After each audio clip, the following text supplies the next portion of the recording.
साल था 2122। अंतरिक्ष की अनंत खामोशी में तैरता हुआ एक विशाल कार्गो स्पेसशिप नोस्ट्रोमो अपनी मंजिल पृथ्वी की ओर बढ़ रहा था। इस जहाज में कुल 7 क्रू मेंबर्स गहरी नींद यानी हाइपर स्लीप में सोए हुए थे।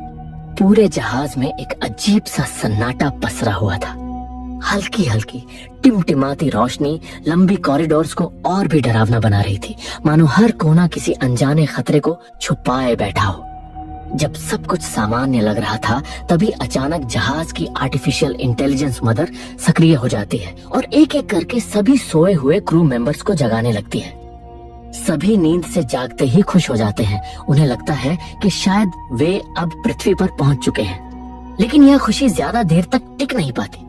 थोड़ी ही देर बाद जब सभी अपने अपने काम पर लौटते हैं, तो उन्हें पता चलता है कि वे अभी भी अपनी मंजिल से बहुत दूर हैं।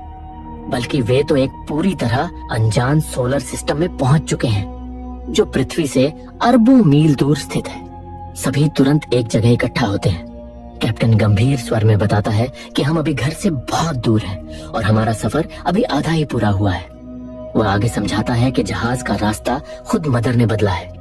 जब रिप्ले सवाल करती है कि ऐसा क्यों किया गया, तो कैप्टन बताता है कि मदर को एक अज्ञात सिग्नल रिसीव हुआ था और कंपनी के नियमों के अनुसार हमें उस सिग्नल की जांच करना जरूरी है, क्योंकि संभव है कि कोई मदद के लिए पुकार रहा हो। जब लैम्बर्ट उस सिग्नल के बारे में पूछती है, तो कैप्टन बताता है कि यह सिग्नल किसी दिल की धड़कन जैसा है, जो हर 12 सेकंड में दोहराया जा रहा है। लेकिन पार्कर इस बात से साफ इनकार कर देता है। वह कहता है कि यह एक कमर्शियल शिप है, कोई रेस्क्यू मिशन नहीं, और किसी अनजान सिग्नल के पीछे जाना उनका काम नहीं है। हाँ, अगर इसके पैसे मिले तो बात अलग है। उसकी इस बात से बाकी लोग भी काफी हद तक सहमत नजर आते हैं। लेकिन तभी पीछे खड़ा ऐश शांत लेकिन सख्त आवाज में जवाब देता है कि उनके कॉन्ट्रैक्ट में साफ लिखा है, अगर सफर के दौरान कोई इंटेलिजेंट सिग्नल मिलता है तो उसकी जांच करना अनिवार्य है, और अगर ऐसा नहीं किया गया तो जिस कंपनी के लिए वे काम कर रहे हैं, वेलैंड यूतानी कॉर्पोरेशन, वह उन्हें एक पैसा भी नहीं देगी। मजबूरी में सभी को यह फैसला मानना पड़ता है। थोड़ी देर बाद जब वे उस सिग्नल को ध्यान से सुनते हैं, तो उन्हें एक अजीब सी ध्वनि सुनाई देती है, लेकिन कोई भी उसे समझ नहीं पाता। जिस ग्रह से यह सिग्नल आ रहा था, जब लैम्बर्ट उसका विश्लेषण करती है तो पता चलता है कि वह ग्रह बेहद छोटा है, सिर्फ 1200 किलोमीटर डायमीटर वाला, और वहाँ की गुरुत्वाकर्षण शक्ति भी बहुत कम है। इसी बीच नोस्ट्रोमो धीरे धीरे उस ग्रह के और करीब पहुंचने लगता है। कुछ ही समय में वे सभी उस ग्रह के ऑर्बिट तक पहुंच जाते हैं। अब मिशन का अगला कदम शुरू होता है। सभी एक लैंडर में सवार होकर उस रहस्यमयी ग्रह की ओर बढ़ जाते हैं। जैसे ही वे ग्रह के वायुमंडल में प्रवेश करते हैं, पूरा लैंडर पूरी तरह कांपने लगता है। कैप्टन तुरंत सभी को सावधान रहने की चेतावनी देता है, क्योंकि ग्रह की सतह बेहद पथरीली है। जैसे जैसे वे सतह के करीब पहुंचते हैं, माहौल और भी ज्यादा डरावना होता जाता है। आखिरकार जैसे ही वे लैंड करते हैं, अचानक लैंडर के सिस्टम फेल हो जाते हैं। किसी तरह सभी हालात को संभाल लेते हैं, लेकिन नुकसान हो चुका था। थोड़ी देर बाद जांच करने पर पार्कर बताता है कि लैंडर को काफी भारी नुकसान पहुंचा है और उसे ठीक करने में कम से कम 25 घंटे लगेंगे। कैप्टन तुरंत उसे और उसके साथी को मरम्मत के काम में लगने का आदेश देता है। उसी दौरान ऐश कैप्टन को बताता है कि जिस जगह से वह रहस्यमयी सिग्नल आया था, वह अभी भी उनसे लगभग 2 किलोमीटर दूर है। जब ग्रह के वातावरण के बारे में पूछा जाता है, तो ऐश बताता है कि यह वातावरण बेहद खतरनाक है, सांस लेने लायक नहीं, और साथ ही इतनी भयानक ठंड है कि इंसान पल भर में जम सकता है। कैप्टन लैम्बर्ट और केन के साथ बाहर जाने का फैसला करता है। तीनों स्पेस सूट पहनकर जैसे ही उस अनजान ग्रह की सतह पर कदम रखते हैं, उनके सामने बस अंधेरा ही अंधेरा था, इतना गहरा कि कुछ कदम आगे तक भी साफ दिखाई नहीं दे रहा था।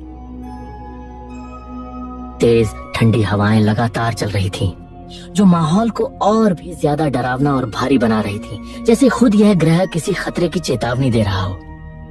काफी देर तक कठिन रास्तों पर चलते हुए आखिरकार वे उस जगह तक पहुंच जाते हैं जहां से वह रहस्यमयी सिग्नल आ रहा था, और फिर उनके सामने जो दृश्य आता है वह उनकी कल्पना से भी परे था। उनके सामने एक विशाल, अजीब और अनजान स्पेसशिप खड़ा था, मानो वह सदियों से वहीं खड़ा किसी का इंतजार कर रहा हो।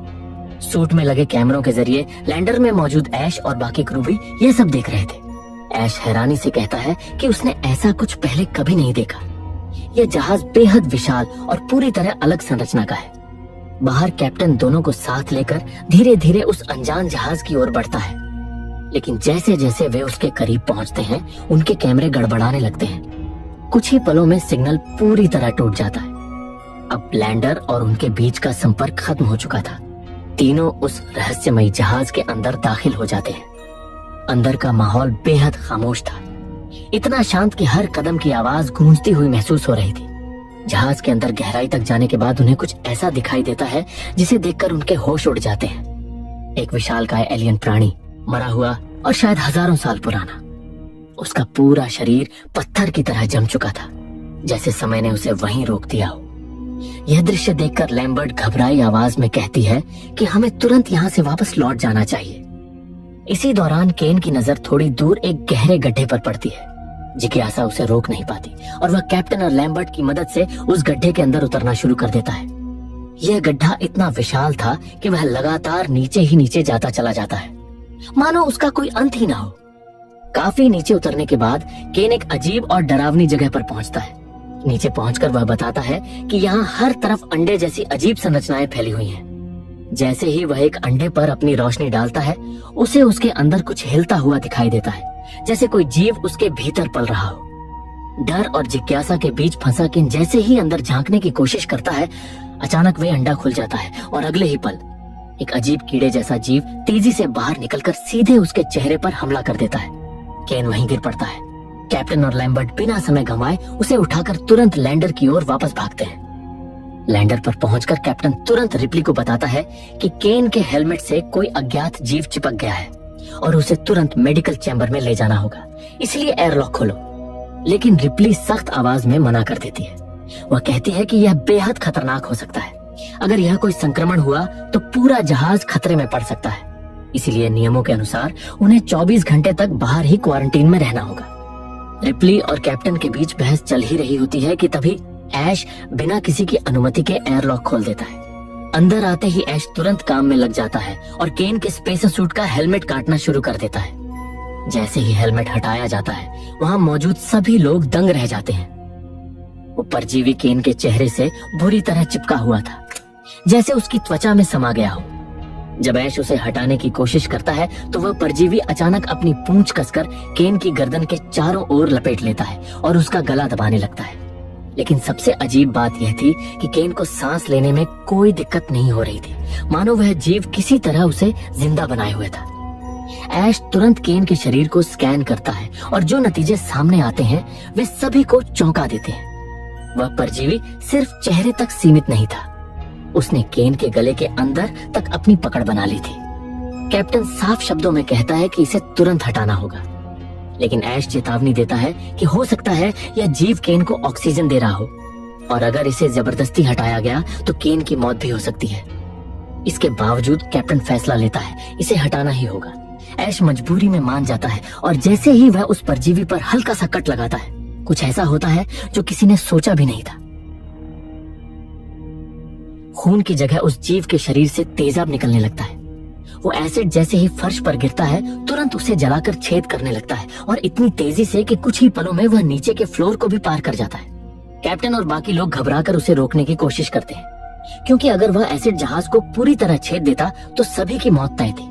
किसी तरह वह एसिड 2 फ्लोर तक नुकसान पहुंचाने के बाद खुद ही रुक जाता है। अब सभी को साफ समझ आ चुका था, उस परजीवी के अंदर खून नहीं बल्कि एसिड बहता है और अगर उसे जबरदस्ती हटाने की कोशिश की गई तो पूरा लैंडर नष्ट हो सकता है। थोड़ी देर बाद ऐश अकेले उस जीव का रिसर्च कर रहा होता है।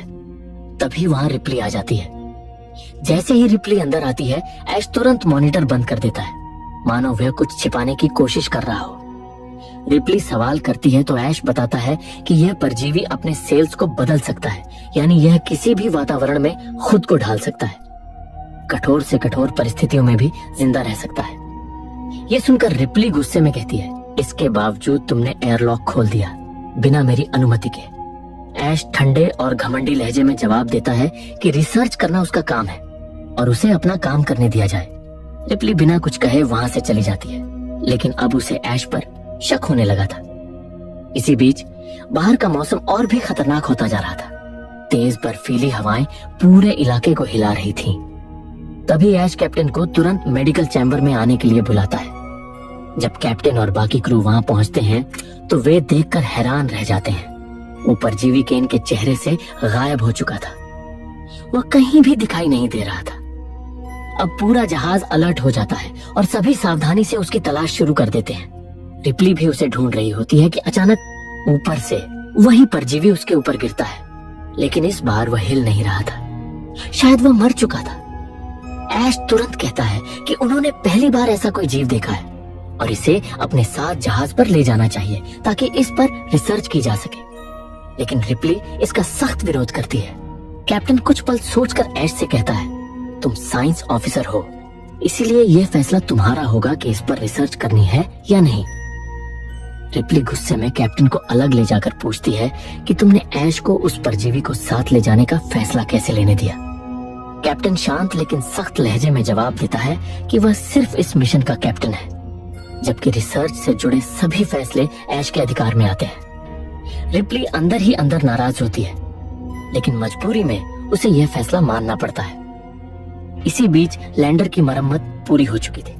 बिना देर किए सभी टेक ऑफ शुरू करते हैं और कुछ ही समय में वे वापस अपने मेन जहाज नोस्ट्रोमो पर पहुंच जाते हैं।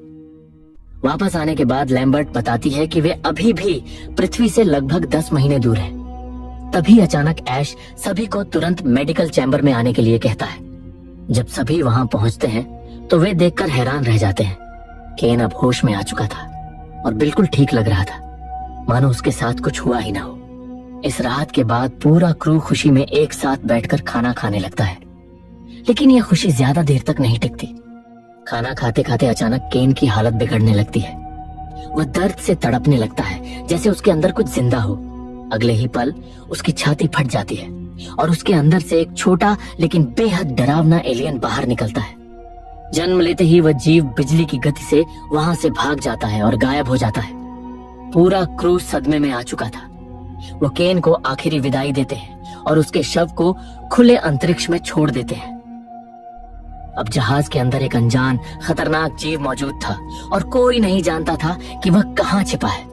विशाल नोस्ट्रोमो अब भी अनंत अंतरिक्ष में पृथ्वी की ओर बढ़ रहा था, लेकिन अब यह सफर एक मौत के खेल में बदल चुका था। सभी मिलकर उस एलियन को ढूंढने निकलते हैं। रिप्ली एक ट्रैकिंग डिवाइस लेकर अंधेरे कॉरिडोर्स में आगे बढ़ रही होती है। अचानक उसका डिवाइस बीप करने लगता है। संकेत साफ था, वह जीव पास ही कहीं है। जैसे ही वह एक पैनल हटाती है, अंदर से एलियन नहीं बल्कि उसकी पालतू बिल्ली निकलती है। कुछ पल के लिए सबकी सांसों में राहत आ जाती है। रिप्ली ब्रेट को बिल्ली पकड़ने के लिए कहती है और खुद पार्कर के साथ एलियन को ढूंढने निकल जाती है। ब्रेट अकेला बिल्ली को ढूंढने लगता है, लेकिन वह उसे कहीं नजर नहीं आती। काफी देर बाद वह बिल्ली दिखती तो है, लेकिन बहुत डरी हुई होती है और अचानक भाग जाती है। तभी ब्रेट की नजर जमीन पर पड़ी एक अजीब सी केंचुली पर पड़ती है, मानो किसी जीव ने अपनी पुरानी त्वचा छोड़ दी हो। वह धीरे धीरे आगे बढ़ता है। चारों तरफ अजीब सी खामोशी और डर फैल चुका था। अब ब्रेट को भी खतरे का एहसास होने लगा था। वह बिल्ली को अपने पास बुलाने की कोशिश करता है और उसी पल पीछे से वह एलियन उस पर टूट पड़ता है। कुछ ही सेकंड में ब्रेट की मौत हो जाती है। अब शिकारी पूरी तरह जहाज में सक्रिय हो चुका था और अगला शिकार कोई भी हो सकता था। पूरे जहाज में मातम छा चुका था। 2 साथियों को खो देने के बाद हर कोई गहरे सदमे में था। पार्कर टूटती आवाज में बताता है कि वो जो भी था बहुत बड़ा था।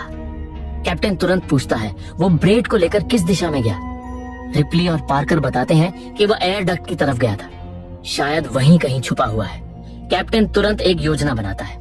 वह कहता है कि अगर हम उसे एयर शाफ्ट में घेर लें तो उसे वहीं कैद किया जा सकता है और फिर एयरलॉक खोलकर उसे सीधे अंतरिक्ष में फेंक दिया जाएगा। बिना देर किए सभी अपने अपने काम में लग जाते हैं।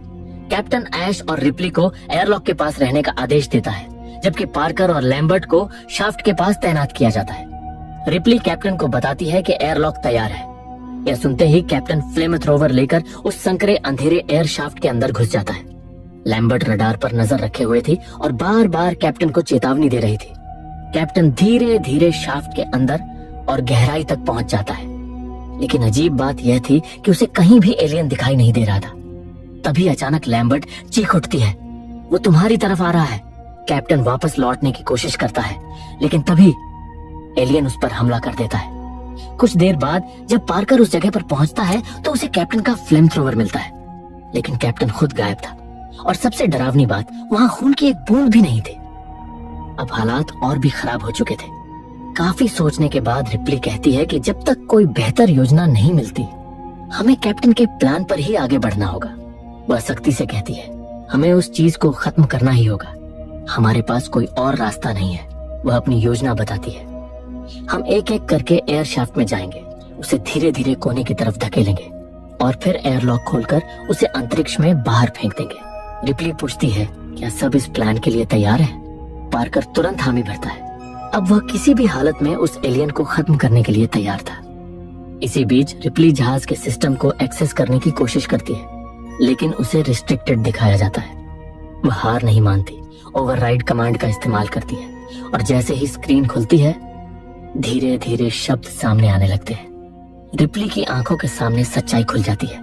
इस मिशन का असली उद्देश्य कभी क्रू को बचाना था ही नहीं। आदेश साफ था, एलियन को हर हाल में वापस लाना है, उसे सुरक्षित रखना है ताकि उस पर रिसर्च की जा सके। क्रू की जान, मिशन, किसी की कोई कीमत नहीं थी। और अब रिप्ली समझ चुकी थी, सब कुछ पहले से तय था। ये खुफिया आदेश सिर्फ ऐश के लिए थे। इस सच के बारे में कैप्टन तक को कोई जानकारी नहीं थी और जैसे ही रिप्ली उस फाइल की आखिरी लाइन पढ़ती है, उसके चेहरे का रंग उड़ जाता है। उसे समझ आ जाता है कि वो और उसकी पूरी टीम सिर्फ एक बलि थे। उन्हें जानबूझकर ऐसे मिशन पर भेजा गया था जहां उनकी जिंदगी की कोई कीमत नहीं थी। उस पल रिप्ली को एहसास होता है कि ये सिर्फ जिंदा बचने की लड़ाई नहीं है, बल्कि एक कॉर्पोरेट धोखा है जहां इंसानों की जान से ज्यादा एक एलियन जीव की कीमत रखी गई है। उसी वक्त पीछे से ऐश वहां आ जाता है। रिप्ली गुस्से में उस पर झपट पड़ती है, लेकिन अब सच्चाई सामने आ चुकी थी। वो तुरंत बाकी सबको ये सच बताने बाहर जाने की कोशिश करती है, लेकिन ऐश दरवाजा बंद कर देता है। वो उसे कहीं भी जाने नहीं देना चाहता था और तभी वो रिप्ली पर हमला कर देता है। वो उसे बेरहमी से पीटने लगता है। रिप्ली की सांसें टूटने लगती हैं। सब कुछ खत्म होने ही वाला था कि तभी पीछे से लैम्बर्ट और पार्कर वहां पहुंच जाते हैं। दोनों मिलकर किसी तरह ऐश को रिप्ली से दूर करते हैं, लेकिन अब ऐश अजीब तरह से तड़पने लगता है, जैसे उसके अंदर कुछ गड़बड़ हो रही हो।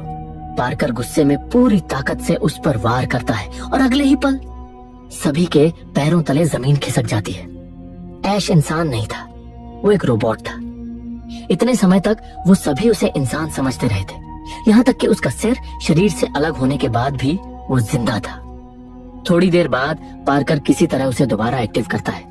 जैसे ही ऐश चालू होता है, रिप्ली सीधे उसे सवाल करती है, तुम्हें कौन से गुप्त आदेश मिले थे? इस बार ऐश सच बताता है। वो कहता है कि उसे साफ आदेश दिए गए थे, हर हाल में उस एलियन को पृथ्वी तक पहुंचाना है, चाहे इसके लिए पूरा क्रू ही क्यों न खत्म हो जाए।